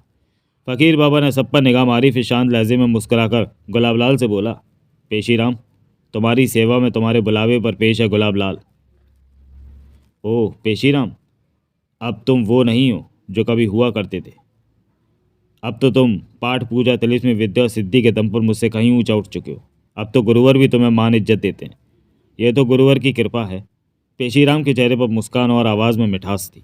जानते हो पेशीराम, मैंने तुम्हें क्यों बुलवा भेजा? क्या कारण है? गुलाबलाल ने मुस्कुराकर चारों की तरफ इशारा किया। देखो, पहचानते हो या भूल गए? पेशीराम यानी फ़कीर बाबा ने शांत भाव से चारों को देखा। लगता है नहीं पहचाना। गुलाब लाल हौले से हंसा। क्यों नहीं पहचाना? इन लोगों को तुम लोग तो भूल सकते हो, लेकिन मैं नहीं भूल सकता। ये जग्गू, नील सिंह, त्रिवेणी और भंवर सिंह हैं। फ़कीर बाबा ने कहकर गुलाब लाल को देखा। तो इनका दोबारा जन्म हो गया। लेकिन मुझे तो इनके शरीरों से मनुष्यों की महक आ रही है। हाँ, जाहिर है ये हमारी नगरी के नहीं है। ये सब पृथ्वी से आए हैं। पृथ्वी से इनका आगमन हमारी नगरी में कैसे हो गया? ये संभव नहीं। तुम ठीक कहते हो पेशीराम, लेकिन तब यह बात संभव हो जाती है जब नगरी में कोई गद्दार बन गया। इन्हें लाने वाला हम में से ही कोई है। गुलाब लाल के चेहरे पर सख्ती के भाव नजर आने लगे। वो जो कोई भी है, जल्दी दालू बाबा उसके बारे में जान जाएगा और बेहद कठोर से कठोर सज़ा उस गद्दार को दी जाएगी। ऐसे गद्दार को सज़ा मिलनी ही चाहिए। फ़कीर बाबा ने सहमति में सिर हिलाया। शायद तुम्हें मालूम नहीं पेशीराम की देवा और मिन्नो भी पुनः जन्म लेकर यहाँ आ गए। वास्तव में मेरे लिए खबर नहीं है। कहाँ हैं वे दोनों? तिलिस में फंस चुके हैं, परंतु अभी तक जीवित हैं, लेकिन ज़्यादा देर तक जिंदा नहीं रहेंगे। दालू बाबा को उनके बारे में जानकारी मिल गई है। उन्हें किसी खतरनाक तिलिस में फंसाकर उनकी जान लेने का फैसला ले लिया गया है। गुलाब लाल, फ़कीर बाबा ने शांत गंभीर स्वर में कहा, यह बात मेरी समझ से बाहर है कि दालू बाबा उन्हें मौत के हवाले क्यों करना चाहता है। ये सब कुछ मिन्नो का है। वो आ गई है तो दालू बाबा को चाहिए कि मिन्नो की अमानत उसके हवाले कर दी जाए। गुलाब लाल पल भर के लिए सकपकाया। ये मेरा नहीं, दालू बाबा का फैसला है। तुमने ऐतराज़ तो उठाया ही होगा। मेरे साथ सोमनाथ भी था। दालू बाबा के सामने मुंह खोलने, उसकी बात ना मानने की हमारी हिम्मत कहाँ? दालू बाबा ने कहा और हमें मानना पड़ा। गुलाब लाल जल्दी से बोला। फ़कीर बाबा ने सिर हिलाया। तुम दोनों का ऐतराज़ उठाना चाहिए था। फ़कीर बाबा ने कहा, तुम क्या समझते हो कि यह जानकर गुरुवर को अच्छा लगेगा कि दालू बाबा की नीयत में खोट है? गुलाब लाल कुछ न कहकर व्याकुलता से हाथ हिलाकर रह गया। मैं इस बारे में कुछ नहीं जानता। गुलाब लाल ने पल्ला झाड़ने वाले ढंग में कहा। जो मेरी जानकारी में था वो तुम्हें बता दिया। अभी इसी तरह के 5 मनुष्य और भी हैं जो मेरी निगाहों में नहीं आए। डोरीलाल उनकी तलाश में गया है। फ़कीर बाबा ने पुनः चारों पर निगाह मारी। तुमने इन्हें इस तरह क्यों बांध रखा है? फ़कीर बाबा ने पूछा। पहले तो इन्हें इज्जत से बिठा रखा था, लेकिन ये लोग मुझे मार देना चाहते थे, इसलिए इन पर काबू पाकर इन्हें बांधा गया। पहले की तरह ये सब खतरनाक हैं, गुलाब लाल ने बताया। मुझे बुलाने की वजह? गुलाब लाल की निगाह त्रिवेणी पर जा टिकी। त्रिवेणी ने तुम्हारे बेटे कालूराम की जान ली थी पेशीराम। अब ये मेरी कैद में और इसे मैं तुम्हें सौंपना चाहता हूँ ताकि तुम अपने बेटे की मौत का बदला लेकर चैन पा सको। मेहरबानी गुलाब लाल। फ़कीर बाबा मुस्कुराया। मैं भी कुछ ऐसा ही सोच रहा था। अपने बेटे की मौत को मैं आज तक नहीं भूला। कालूराम जैसा भी था, आखिर मेरा बेटा तो था ही। इसे खोल दो। गुलाब लाल ने रुस्तम राव की तरफ इशारा किया। एक पहरेदार रुस्तम राव की तरफ बढ़ गया। जग्गू, नील सिंह और भंवर सिंह का क्या करोगे? इन तीनों को दालू बाबा के पास भेजा जा रहा है। दालू बाबा को खबर भिजवा दी गई है। उसके आदमी कभी भी आ सकते हैं। गुलाब लाल मुस्कुराकर बोला। ये तीनों उस गद्दार को जानते हैं जो इन्हें पृथ्वी से हमारी नगरी में लेकर आया। दालू बाबा इनसे उसके बारे में पूछताछ करेगा। ये लोग जानते हुए भी उस गद्दार का नाम नहीं बता रहे। फ़कीर बाबा मुस्कुराया। कोई बात नहीं, दालू बाबा को इनका मुंह खुलवाने के तरीके आते हैं। पहरेदार रुस्तम राव के बंधन खोल चुका था। रुस्तम राव उठ खड़ा हुआ। तभी एक पहरेदार ने आकर खबर दी कि दालू बाबा के आदमी आए। उन्हें यहीं ले आओ। गुलाब लाल का आदेश पाकर पहरेदार चले गए। अब इन तीनों के जाने का भी वक्त आ गया है। गुलाब लाल हंसा। पेशीराम को अब इजाज़त दो गुलाब लाल। मैं त्रिवेणी को अपने साथ ले जा रहा हूँ ताकि अपने बेटे की मौत का बदला लेकर जीवन चैन से बिता सकूँ। देवी के आदेश के मुताबिक मैं इसकी जान नहीं ले सकता क्योंकि ये मनुष्य है, लेकिन इसे ऐसे खतरनाक तिलिस में फंसाऊँगा कि जिस तरह तड़पा कर इसने कालूराम को मारा था, उससे भी ज़्यादा तड़प कर इसकी जान निकले। कहने के साथ ही फ़कीर बाबा ने अपना हाथ त्रिवेणी की तरफ बढ़ाया। मेरा हाथ थाम लो। रुस्तम बिना कुछ कहे आगे बढ़ा और फ़कीर बाबा का हाथ थाम लिया। फिर मुलाकात होगी गुलाब लाल। पेशीराम की पेशी समाप्त होने का वक्त आ गया। गुलाब लाल ने मुस्कुराकर सिर हिलाया। अगले ही पल फ़कीर बाबा ने आंखें बंद की और होठे ही होठों में बुदबुदाया। देखने वालों के मस्तिष्क को तीव्र झटका लगा। दूसरे ही पल उनकी निगाहों के सामने से फ़कीर बाबा और रुस्तम राव गायब थे। जगमोहन महाजन, बाकेलाल राठौर ने एक दूसरे को देखा। उनके चेहरों के भाव देखकर गुलाब लाल हंसा। देख क्या रहे हो? वो पेशीराम था, कई सिद्धियों का मालिक, तिलिस में माहिर। पेशीराम की शक्तियों के बारे में सुनते सुनते थक जाओगे, बहुत गुणी है वो। तीनों खामोशी से गुलाब लाल को देखते रहे, परंतु उनके दिमाग तेजी से दौड़ रहे थे। यहाँ के हालातों को समझने की चेष्टा कर रहे थे, जानने की चेष्टा कर रहे थे कि अब क्या हो रहा है और पहले कभी क्या हुआ था। हर बीतते पल के साथ अजीब बातें जानने सुनने को मिल रही थी जो कभी उनसे वास्ता रखती होंगी, लेकिन आज वे हर बीती बात से अनजान थे। तभी पहरेदार दालू बाबा के आदमियों को साथ लेकर कमरे में पहुंचा। वो 4 थे, परंतु उनमें से एक दालू बाबा का बेहद खास आदमी था और खतरनाक था। नाम केसर सिंह, परंतु बुलाने वाला अक्सर उसे केसरा कहकर ही पुकारता था। आ केसरे। गुलाब लाल दांत फाड़कर मुस्कुराया। मुझे नहीं मालूम था कि तू आने वाला है। केसर सिंह ने कुछ न कहकर तीनों को घूरा और होठ सिकोड़कर कह उठा, तो ये तीनों फिर जन्म लेकर लौट आए? खोले इन्हें।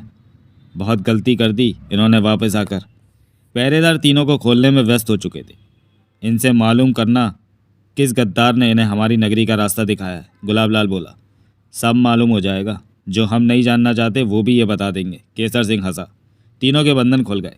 केसर सिंह के साथ आए आदमियों ने उन्हें पकड़ा और फिर केसर सिंह के साथ ही बाहर निकलते चले गए। कई पलों तक उनके जाने की आहट सुनाई देती रही। गुलाब लाल ने पहरेदारों को जाने के लिए कहा। वे चले गए तो कुर्सी पर बैठकर गुलाब लाल गहरी सोच में डूब गया। वह कुछ बेचैन सा नजर आ रहा था। रुस्ता राव खुद को शून्य में महसूस कर रहा था। वो ना तो कुछ सोचने समझने के काबिल था और ना ही देख पाने में। खुद को वो हवा बना महसूस कर रहा था। ऐसी स्थिति तब तक रही जब तक कि उसने अपने पाँव को जमीन पर महसूस नहीं किया। पैर जमीन पर लगते ही धीरे धीरे वो शून्य से बाहर निकला। अपने शरीर को देखा, फिर आसपास देखा। यह जगह किसी पहाड़ पर थी, जहाँ बीच में काफ़ी बड़ा हिस्सा समतल था। इस वक्त वो नहीं था। दूर दूर तक फैले बाग बगीचे के बीच छोटा सा सफ़ेद रंग का मकान बना हुआ था, जहाँ नौकर वगैरह अपने कामों में व्यस्त दिखाई दे रहे थे। जहाँ वो था उससे कुछ ही दूरी पर वो मकान था। रुस्ता राव ने गर्दन घुमाकर पास खड़े फकीर बाबा को देखा। फकीर बाबा का नया रूप ही तो था उसके सामने। सफ़ेद धोती कुर्ता, गले में मालाएं, माथे पर तिलक और होठों पर शांत धीर मुस्कान। इस वक्त भी वो मुस्कुराते हुए उसे देख रहे थे। बाबा, रुस्ता राव की आवाज़ में उलझन थी। ये सब क्या हो रहा है? मैं समझ नहीं पा रहा। त्रिवेणी, फकीर बाबा के होठों पर बराबर मुस्कान छाई हुई थी। जानते हो इस वक्त तुम मेरे कैदी हो। तुमने मेरे बेटे कालूराम को तड़पा तड़पा कर मारा था। उसकी सज़ा तो तुम्हें मिलनी चाहिए। बाबा, मैं तो आपके हवाले होएला हूँ, रुस्ता राव ने शांत स्वर में कहा। आपुन को आपकी हर बात स्वीकार होएला। पहले की बात अपुन को नहीं मालूम होएला बाबा। रुस्ता राव के स्वर में उलझन के भाव थे। जानना चाहते हो? हाँ, रुस्ता राव के होठों से निकला। आओ। फकीर बाबा उसे लेकर मकान की तरफ बढ़ गया। बाबा, एक बात अपन को समझ में नहीं आयला, रुस्ता राव बोला। क्या? गुलाब लाल से बात होइला तो आपुन उससे ऐसे बात किएला जैसे बरसों से उसे जानेला है। हाँ, ऐसा होना स्वाभाविक है। काय को? क्योंकि तुम उस धरती पर खड़े हो, उन लोगों में हो जहाँ कभी मौत का तूफान उठा था। बीते जन्म की बात उछाल मारकर कभी कभार तुम्हारे मस्तिष्क में घर कर बैठती है। ऐसा इसलिए हुआ। रुस्ता राव सोचों में डूबा रहा। गुलाब लाल जब तुम लोगों से सवाल कर रहा था कि यहाँ तुम्हें कौन लाया, तो मैं तब हवा के रूप में मौजूद था, और जब गुलाब लाल को तुम लोग बताने जा रहे थे तो हवा के रूप में ही मैंने तुम्हारे मस्तिष्क के विचारों को बदला था। फकीर बाबा ने शांत स्वर में कहा। गुलाब लाल ने मुझे कैदी के रूप में आपके हवाले किया है। हाँ, लेकिन तुम कैदी नहीं हो, मेरे बेटे हो। फकीर बाबा मुस्कुराया।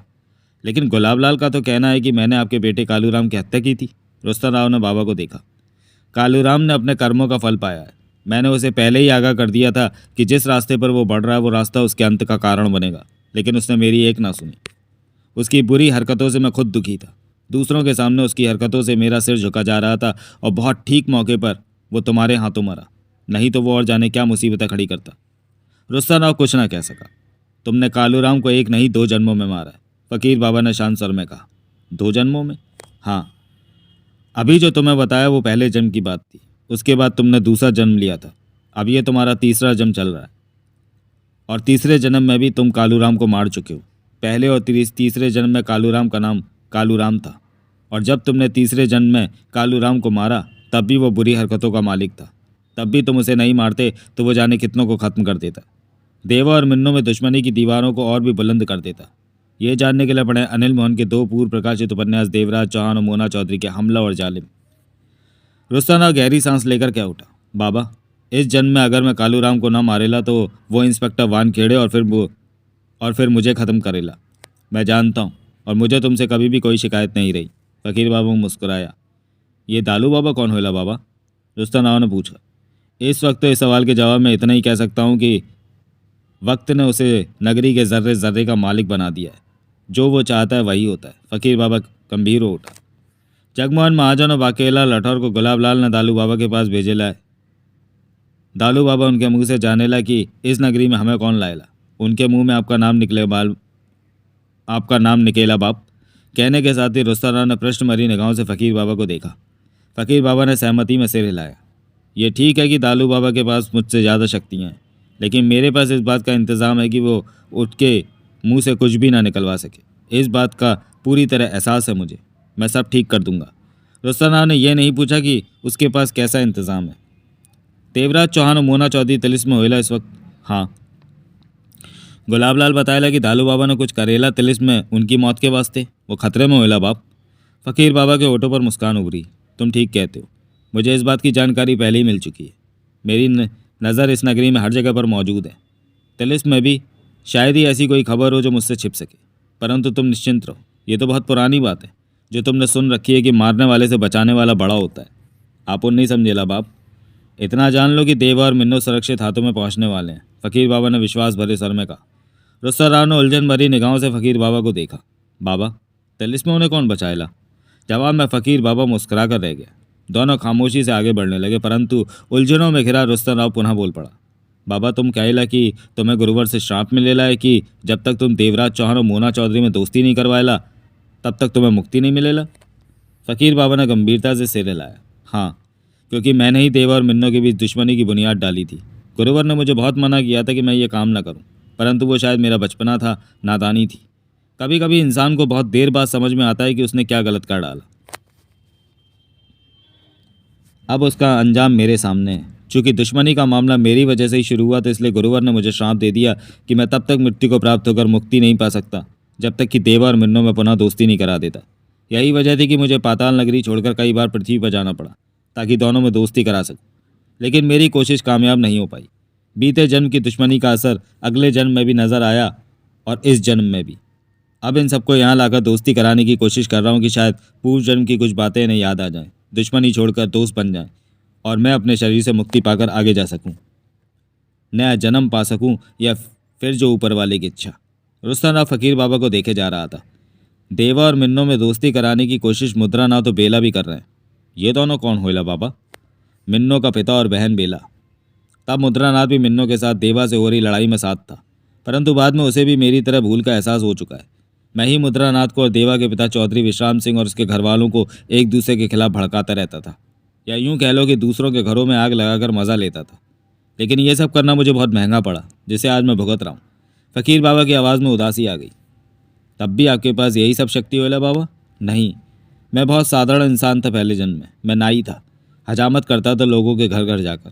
लोग रोटी पानी दे दिया करते थे, अनाज दे देते थे। इसी तरह मेरा गुजारा चलता था। काम के दौरान लोगों का दिल लगा रहे, वो मेरे से खुश रहें, इसलिए इधर की उधर करना मेरी आदत बन गई। तब मुझे क्या मालूम था कि मेरी यह हरकत एक दिन कहर बरपा देगी। तो फिर ये शक्तियाँ आपको किधर से मेला बाप? नगरी में उथल पुथल के बाद जब हर तरफ शांति छा गई तो मेरे को तब तक गुरुवर का श्राप मिल चुका था। मैं मर नहीं सकता था, किसी भी प्रकार से अपने शरीर को त्याग नहीं सकता था। मेरे पास करने को कुछ भी नहीं था, तो मैं गुरुवर की शरण में चला गया। उनके चरणों में बैठकर उनके आशीर्वाद को पाकर तपस्या करने लगा। गुरुवर जो कहते मैं वही करता। कठिन से कठिन समाधि और योग ध्यान लगाकर मैंने कठिन राहों से गुजरकर सिद्धि प्राप्त की। गुरुवर की कृपा से मैं कई तरह की शक्तियाँ प्राप्त करके असाधारण इंसान बन गया। तिलिस्मी विद्या का ज्ञान भी मैंने पा लिया, परंतु श्राप से मुक्ति नहीं पा सका। गुरुवर के आशीर्वाद के बाद भी गुरुवर अपने दिए श्राप को वापस लेने को कभी तैयार नहीं हुए। हमेशा वो यही कहते कि यही तेरी सज़ा है पेशीराम, कि जब वक्त तेरे हाथ था तो मेरे समझाने पर भी तू नहीं समझा कि कितना बड़ा अनर्थ होने जा रहा है। फ़कीर बाबा की आवाज़ में थकान सी आ गई थी, चेहरा अफसोस से भर उठा था। रुस्तम राव के चेहरे पर गंभीरता थी। लेकिन बाबा, आपको तो गुरुवर से श्राप मिला तो आप जिंदा होइला, लेकिन गुलाबलाल के बारे में मेरे को लगेला कि वो भी पहले वैसे ही होइला जब। तू ठीक कहता है त्रिवेणी। फ़कीर बाबा ने सिर हिलाया। मिन्नो ने अपने अंतिम वक्त में अपनी हुकूमत बांट दी। दालू बाबा मिन्नो का सलाहकार हुआ करता था और तिलिस्म का विद्वान था। तब मिन्नो नगरी की देवी बन चुकी थी और महल में रहती थी। आखिरी वक्त में कुछ आदेश देकर मिन्नो ने सारा तिलिस्म दालू बाबा की निगरानी में दे दिया और नगरी की संभाल अपने पिता मुद्रानाथ और बहन बेला के हवाले कर दी। लेकिन बाद में दालू बाबा ने षड्यंत्र करके सब कुछ अपने हाथों में ले लिया और मुद्रानाथ बेला को आज भी दालू बाबा से चिपकर रहना पड़ रहा है, क्योंकि वह इन दोनों को खत्म कर देना चाहता है। दालू बाबा ने अपने हाथों में हुकूमत लेते ही सबसे पहले ताज पर कब्जा किया। ताज? हाँ, तिलिस्मी ताज, जिसे लेने देवा और मिन्नो आए। देवी के रूप में वो ताज मिन्नो के सिर माथे पर होता था। वो ताज मामूली ताज ना होकर तिलिस्मी की बहुत बड़ी चाबी है। हमारे पुरखों ने बहुत यज्ञ और सिद्धियाँ करके उस ताज में अमर शक्तियाँ भर दी थीं। उसमें से ही एक ऐसी शक्ति थी कि अगर उसका इस्तेमाल किया जाए तो कोई चीज़ नष्ट नहीं हो सकती, कोई चीज़ पैदा नहीं हो सकती। जो इंसान जैसा है वैसा ही रहेगा। उसकी उम्र नहीं बढ़ेगी, यानी उम्र का बढ़ता जीवन वहीं रुक जाएगा। दालू बाबा ने ताज में मौजूद उसी शक्ति का इस्तेमाल करके नगरी के वक्त को वहीं रोक दिया। इसलिए 150 बरस बीत जाने पर भी सब कुछ वैसा ही वही है जैसा उस वक्त था। दालू बाबा ने बहुत गलत किया। सृष्टि की रचना में उसने बाधा डाली। जिसने दुनिया बनाई, दालू बाबा ने उसी के खिलाफ कदम उठा लिए। शक्ति को हमेशा अच्छे काम के लिए इस्तेमाल किया जाना चाहिए, तभी वो पूरक होती है। लेकिन दालू बाबा ने ताज में मौजूद शक्ति का इस्तेमाल सृष्टि के खिलाफ कर डाला, मात्र इस लालच में कि नगरी उसके अधीन रहे, वो ज़्यादा देर जी सके और हर वक्त मौज मस्ती करता रहे। फकीर बाबा के चेहरे पर उखड़ेपन के भाव थे। रुस्तर राव ने गंभीरता से सिर हिलाया। तो क्या इस नगरी का रुका हुआ समय चक्र ठीक नहीं होला बाबा? ठीक हो सकता है अगर वो तिलिस्मी ताज हाथ आ जाए, परंतु उस ताज को दालू बाबा ने किस कदर सख्त पहरे में रखा है, इन बातों को सुनकर पहरे की शक्ति का अनुमान तो लगा ही सकते हो। बड़े से बड़ा तिलिस्म का ज्ञाता भी दालू बाबा के तिलिस्म को काट नहीं सकता। सिर्फ एक ही शख्स है जो उस ताज तक पहुंचने का हौसला जुटा सकता है, उस तिलिस्म पहरे को काट सकता है। वो कौन होला बाबा? मिन्नो। मोना चौधरी? रुस्तम चौका। हाँ, तब इस नगरी में मिन्नो से बड़ा तिलिस्म का ज्ञाता नहीं था। मिन्नो के पास हर तरह के तिलिस्म की काट थी और अब वो फिर आ गई है, परंतु वक्त का इंतजार करना होगा। कैसा वक्त? मिन्नो को सब कुछ याद आ जाने का वक्त। पूर्व जन्म की बातें जब उसे याद आएंगी तभी तो उसके मस्तिष्क में तिलिस्म की सारी विद्या याद आएगी। उसके बाद ही वो दालू बाबा के षड्यंत्र को समाप्त कर सकेगी। रुस्तम राव को यह सब सुनकर बहुत अजीब लग रहा था। बाबा, आप क्या अपन को बताया लगी पहले जन्म में क्या हुआ था, कैसे झगड़ा होएला? और हाँ, ज़रूर बताऊंगा, लेकिन अभी ये सब बताने का वक्त नहीं आया। धीरे धीरे सब सामने आएगा। बाबा, तुम अपन को बताने जायला था पीछे कुछ जन्म की बातें? हाँ, इस जन्म का थोड़ा सा नज़ारा तो मैं अवश्य कराऊंगा कि जान सको कि तुम क्या थे, और हो सकता है उस जन्म की यादें तुम्हारे सामने शायद ताज़ा भी होने लगे, तुम्हें कुछ याद आ जाए। रुस्तम राव को रोमांच सा महसूस हुआ ये सोचकर कि वो बीते जन्म की बातें जानने वाला है। मकान आ गया था। फकीर बाबा और रुस्तम राव ने मकान के भीतर प्रवेश किया। मकान में सेवक अपने कामों में व्यस्त थे, जिनमें पुरुष भी थे और स्त्रियां भी। फकीर बाबा जिसके पास से गुजरा उसने आदर भाव से नमस्कार किया। मकान के गेट के भीतर दोनों तरफ बाग था। फूलों की क्यारियां सजी संवरी बहुत अच्छी लग रही थी। जिधर घास बड़ी हुई थी वहां से घास को काटा जा रहा था। एक तरफ बड़ा सा झूला लटक रहा था। दीवार के साथ कतार में छायादार वृक्ष खड़े थे। हर तरफ खुशनुमा माहौल था। प्रवेश द्वार पर फकीर बाबा ठिठका और पलटकर रुस्तम राव को देखा, जो कि हर तरफ निगाहें घुमाता वहां की चीज़ों को देख रहा था। आओ त्रिवेणी। रुस्तम राव ने फकीर बाबा को देखा। बाबा, आप तो जाने लगे अपन का नाम रुस्तम राव होइला, तो फिर ये बात किस किस से कहते रहोगे? फकीर बाबा ने मुस्कुराकर कहा, जो भी तुम्हें पहचानता है वो तेरे को त्रिवेणी ही कहेगा। सूरत तो तेरी त्रिवेणी की ही है। आ। रुस्तम राव फकीर बाबा के साथ भीतर प्रवेश कर गया। तुम सब मुझे बाबा कहते हो, फकीर बाबा ने कहा। अब मैं तुम्हें कितना भी कहूँ कि मुझे पेशीराम कहूँ, लेकिन ये राम तुम्हारे मुंह से नहीं निकलेगा, क्योंकि बाबा नाम तुम्हारे दिलो दिमाग में घुसा हुआ है। बस यही बात मुझ पर लागू होती है त्रिवेणी। रुस्तम राव ने देखा ये सामान्य साइज की बैठक थी। सोफा भी मौजूद था और कुर्सियाँ भी। उसकी नज़रें हर तरफ घूम रही थीं। बैठो त्रिवेणी, फकीर बाबा ने कहा। रुस्तम राव आगे जाकर बैठ गया। कायदे से तो मुझे पहले तुमसे जलपान के बारे में पूछना चाहिए, लेकिन इस वक्त उससे भी ज़रूरी लग रहा है लाडो को तुम्हारे साथ मिलवाना, फकीर बाबा ने कहा। लाडो? रुस्तम राव की प्रश्न भरी निगाह फकीर बाबा के चेहरे पर गई। कुछ याद नहीं आया? नहीं याद आयला। तभी एक नौकरानी वहाँ पहुंची। मालिक, कोई सेवा? लाडो को भेजो, फकीर बाबा ने शांत स्वर में कहा। जी मालिक। इसके साथ ही नौकरानी वहाँ से चली गई। रुस्तम राव उलझन भरी निगाहों से फकीर बाबा को देख रहा था। लाडो कौन होला बाबा? मेरी बेटी, कालूराम की बहन। आपकी बेटी होइला? रुस्तम राव चौंका। पर अपन का उससे क्या वांदा होइला? वो 150 बरस से तुम्हारा इंतजार, फकीर बाबा कहते कहते ठटका। तभी 15 बरस की खूबसूरत युवती ने भीतर प्रवेश किया। उसने चोली घाघरा पहन रखा था। उसकी लंबी चुटिया झूल रही थी। आंखों में मासूमियत थी। रुस्तम राव को देखते ही वो ठिठक गई। आंखों में अविश्वास के भाव उभरे। उसके होठों से थरथराहट पैदा हो गई। देख बेटी, फकीर बाबा की आवाज़ में अजीब सी भर्राहट थी, मैं किसे लेकर आया हूँ? रुस्तम राव युवती की निगाहें मिली। उसी पल रुस्तम राव को लगा जैसे उसके मस्तिष्क में सुइयां चुभ रही हों। छोटे छोटे धमाके होने लगे थे। चेहरे पर अजीब से भाव फैलते चले गए। एकाएक उसे लगा जैसे वह गहरी घाटियों में गुम होता जा रहा हो। मस्तिष्क में कभी रोशनी चमकती तो कभी अंधेरा सा छाने लगता।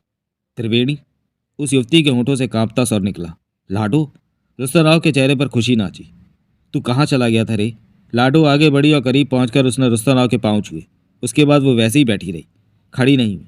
रुस्तम राव को खामोश पाकर लाडो झल्ला कर कह उठी, अब मेरे सिर पर हाथ रखकर आशीर्वाद भी देगा कि नहीं? रुस्तम राव ने हंसकर उसके सिर पर हाथ रखा। ले। क्या ले? लाडो मुंह बनाकर कह उठी। सुहागन रहने का भी तो आशीर्वाद दे। दो बोलने से तेरा मुंह तो नहीं फूट जाएगा। जल्दी कर, बैठे बैठे मैं थक गई हूँ। तू सुहागन बने तो आशीर्वाद दूंगा, पहले ब्याह तो कर ले। रुस्तम हंसा। देख त्रिवेणी, मजाक मत कर। तेरे को पता ही है मेरा ब्याह तेरे साथ तय हो चुका है, और तय ही हुआ है, अभी हुआ तो नहीं। जब हो जाएगा आशीर्वाद भी दे दूंगा। ठीक है, मैं बापू से कहकर जल्दी ही कोई शुभ मुहूर्त निकलवाती हूँ। ठीक है सर, मैं कहती हुई लाडो खड़ी हो गई। चेहरे पर गुस्सा आ गया था। रुस्तम खिलखिलाकर हंस पड़ा। तू बापू से कहेगी? हाँ। बापू को क्या कहेगी? मेरा ब्याह करवा दे। बापू के सामने मुंह खोलने की तेरी हिम्मत है? देख त्रिवेणी, अब तू मुझे छेड़ने लगा। लाडो ने शिकायती लहजे में कहा। मैं तो छेड़ूंगा, तेरे को जो करना है कर ले। रुस्तम राव ने चिढ़ाया। ठीक है, ब्याह के बाद तो मैं इन बातों का बदला लिया करूंगी, कहकर लाडो ने अंगूठा दिखाया। कैसे लेगी बदला? सब्जी में नमक तेज कर दूंगी, लाडो मुंह बनाकर बोली। कोई बात नहीं, रुस्तम राव पुनः चढ़ाने वाले सर में बोला। मैं खा लूंगा। मिर्ची भी तेज कर दूंगी, वो भी खा लूंगा। रोटियां जला जलाकर तेरे सामने खाने को रखूंगी, लाडो ने जीभ निकाली। मैं वो भी खा लूंगा। देख, अगर तू ऐसे ही बोलता रहा तो मैं खाना बनाऊंगी ही नहीं, लाडो ने उंगली उठाकर कहा। तो क्या हो गया? मैं देवा के घर से खा भी आया करूंगा और तेरे लिए भी ले आया करूंगा। लेकिन याद रख लाडो, मैं तेरे से हारने वाला नहीं। हाँ, रुस्तम राव ने अंगूठा दिखाया। मैं बापू से तेरी झूठी शिकायत कर दूंगी कि तू मुझे मारता है। कर देना, मुझे क्या। तब वापस अपने घर जाकर बैठ जाना। लोग भी बातें कहेंगे कि त्रिवेणी को छोड़कर लाडो घर आ बैठी है। सब ताने मारेंगे। तेरा घर से निकलना बंद हो जाएगा। अब बोल, करेगी अपने बापू से झूठी शिकायत? रुस्तम राव चिढ़ाने वाले सर में कह रहा था। ठीक है, मैं भैया को बोलकर तेरे को एक आध हाथ ठुकवा दूंगी। रुस्तम राव के माथे पर क्रोध के बल उभरे। देख लाडो, अपनी बात में कालूराम को मत ला। ये ठीक है कि मैं तेरे को पसंद करता हूँ, तेरे बापू के कहने पर तेरे से ब्याह को भी राजी हो गया, लेकिन तेरे भाई को मैं पसंद नहीं करता। दोबारा तूने कालूराम का इस तरह नाम लिया तो तेरे बापू का लिहाज छोड़कर ब्याह तोड़ दूंगा। मैं तो मजाक कर रही थी त्रिवेणी, तू तो बुरा मान गया, कहते हुए लाडो ने उसका हाथ पकड़ लिया। कालूराम तो हमारे ब्याह को मना कर रहा था, लेकिन बापू ने उसे डांट दिया, बोला कि। तभी रुस्तम राव के मस्तिष्क में आधी सी चली जो पल भर में ही शांत हो गई।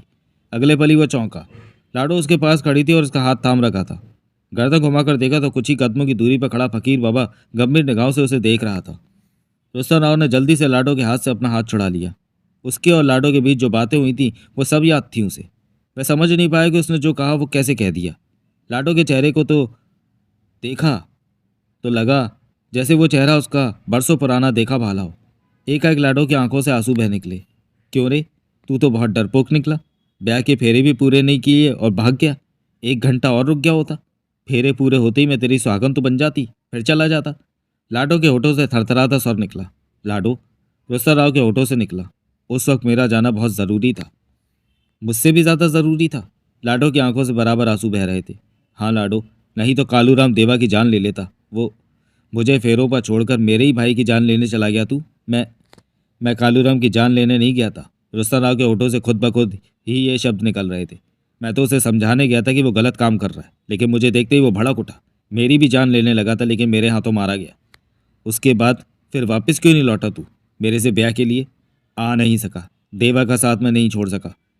तब हालात ही ऐसे हो गए थे। अब तो तुम्हें सब मालूम हो गया होगा। बरसों बाद तो लौटा हूँ मैं। हाँ, पूरे 150 बरस हो गए तेरे इंतज़ार को। बाबू कभी कभी तेरा हाल बता देते थे कि तू पृथ्वी पर मज़े से है। क्या तेरे को अपनी लाडो की याद भी नहीं आई? नहीं, शायद दोबारा जन्म लेने में मैं सब कुछ भूल गया था। रुस्तम राव के होठों से निकला। अब तो याद आ गई ना तुझे अपनी लाडो? हाँ नहीं, रुस्तम राव के चेहरे पर परेशानी नजर आने लगी। मुझे कुछ समझ नहीं आ रहा। तभी फकीर बाबा करीब आए और रुस्तम राव के कंधे पर हाथ रखा। रुस्तम राव के शरीर को करंट के समान तीव्र झटका लगा, फिर सब कुछ सामान्य सा नजर आने लगा। बातें सब उसके मस्तिष्क में थीं, परंतु आंखों में पहले वाले भाव नजर आने लगे थे। रुस्तम राव ने फकीर बाबा के चेहरे पर निगाह मारी। ये सब क्या होला बाबा? अपुन जो बातें हुई वो तेरे को याद है? फकीर बाबा ने गंभीर स्वर में पूछा। हाँ, पूरा याद होला बाबा। ये तेरे पहले जन्म की बातें थीं। मेरी बेटी लाडो से तेरा ब्याह हो रहा था। तब तूने ब्याह के मंडप में आधे फेरे ही लिए थे कि फेरों को छोड़कर तू देवा को कालूराम से बचाने भाग खड़ा हुआ, और ऐसा गया कि समय के चक्र ने तुझे वापस न आने दिया। अब आया है तू। रुस्तम राव ने लाडो को देखा, फिर फकीर बाबा को। लेकिन अपुन को कुछ याद क्यों नहीं आया बाबा? उसके बाद तुम 2 बार जन्म ले चुके हो त्रिवेणी। तुम्हारे मस्तिष्क पर जो 2 जन्मों की छाया मौजूद है, धीरे धीरे ही तुम उसके पार देख सकोगे। फकीर बाबा ने गंभीर स्वर में कहा। अभी जलपान कर लो, उसके बाद तुम्हें पहले जन्म की कुछ और बातें याद दिलाऊंगा। रुस्तम राव कुछ न कह सका। लाडो, जा त्रिवेणी के लिए खाने पीने का इंतजाम कर। लाडो ने आंसुओं भरी आंखों से त्रिवेणी को देखा। त्रिवेणी, लाडो का सर कांप सा रहा था।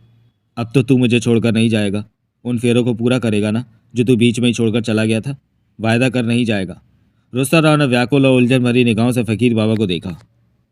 फकीर बाबा ने गंभीर स्वर में लाडो से कहा, जा बेटी, जलपान की तैयारी कर। त्रिवेणी से कोई वायदा मत ले, जाने भविष्य के गर्भ में क्या है। तेरी किस्मत में होगा तो अधूरे फेरे अवश्य पूरे होंगे, नहीं किस्मत में होगा तो कोई भी शक्ति उन अधूरे फेरों को पूरा नहीं करा सकती। ये बातें समय चक्र पर छोड़ दे। अपने आंसुओं को रोकती लाडो पलटी और भागती हुई बाहर निकलती चली गई। रुस्ता राव ने फकीर बाबा को देखा। बाबा, आप एक ही बार में क्यों नहीं बताया कि पहले जन्म में क्या होएला? इससे कोई फायदा नहीं होगा। फकीर बाबा ने गंभीर स्वर में कहा। धीरे धीरे बातें सामने आने पर ही बीता वक्त याद आएगा, और जब याद आने लगेगा तो तब मेरा बताना फायदेमंद रहेगा कि मेरा कहाँ समझते जाओगे। जल्दी मत करो त्रिवेणी। रुस्ता राव की आंखों में परेशानी के निशान स्पष्ट नजर आ रहे थे। तो चलिए दोस्तों, वीडियो को यहीं समाप्त करते हैं और मिलते हैं ताज के दावेदार के अगले भाग में, अगले वीडियो में। तब तक के लिए धन्यवाद।